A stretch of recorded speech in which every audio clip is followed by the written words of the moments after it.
তীব্র তাপদাহের কারণে রাতে মোবাইলের টর্চ লাইট জ্বালিয়ে ধান কেটে মাড়াই করে ঘরে তুলছেন যশোরের শার্শা উপজেলার নারায়ণপুর গ্রামের চাষিরা। অতিরিক্ত গরমে দিনের বেলায় পাকা ধান কাটতে না পেরে বাধ্য হয়ে ধান কাটার সময় হিসেবে রাতের বেলা বেছে নিয়েছেন এই গ্রামের অনেক চাষি। দিনে তো ধান কাটার কোনো পরিবেশ নেই, যে পরিমাণ গরম তাপমাত্রা পড়ছে তাতে আমার ভাই একবার ধান কাটছে, আমি ফ্ল্যাশ মারছি, আমি একবার ধান কাটছে, ভাই ফ্ল্যাশ মারছে। আর ধান কেটে গেছে এমনি দিনে মানে অভ্যাস, কিন্তু দিনে প্রচন্ড গরম পড়ছে, গরমের জন্য রাতে ফ্ল্যাশ মেরে ধান কাটছি। দিনে মানে ধান কাটার তো কোনো পরিস্থিতি নেই, তারপরেও যে গরম যে অবস্থা, জোন পাওয়া যাচ্ছে না, ধান কাটতে অনেক কষ্ট হচ্ছে, গা ঘেমে যাচ্ছে।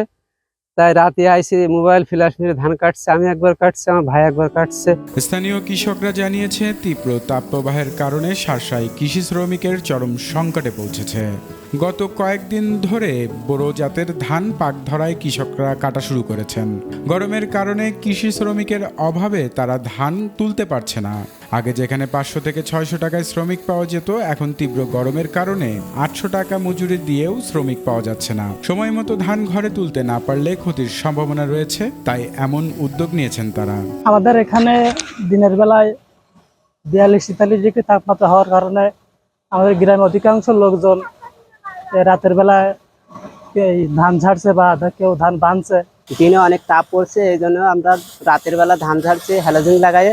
আমাদের আশপাশের গ্রামে বা আমাদের এলাকায় সবসময় আলো জ্বালিয়ে ধান ঝাড়া হচ্ছে। দিনে মানে অনেক রোদ তাপমাত্রা, আমরা দিনে মানে কাজ করতে পারছি না, তাই এই লাইট লাগায়ে রাত্রে কাজ করছি। যশোর জেলা কৃষি অধিদপ্তর জানিয়েছে, চলতি মৌসুমে জেলার 8 উপজেলায় 1,60,785 হেক্টর জমিতে বোরো ধানের আবাদ করা হয়েছে।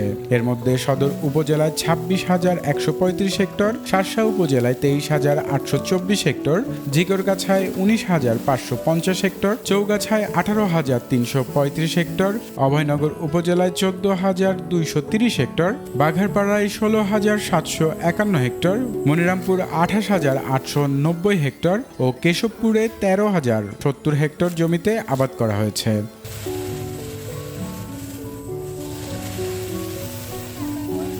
ডেস্ক রিপোর্ট, দৈনিক কল্যাণ।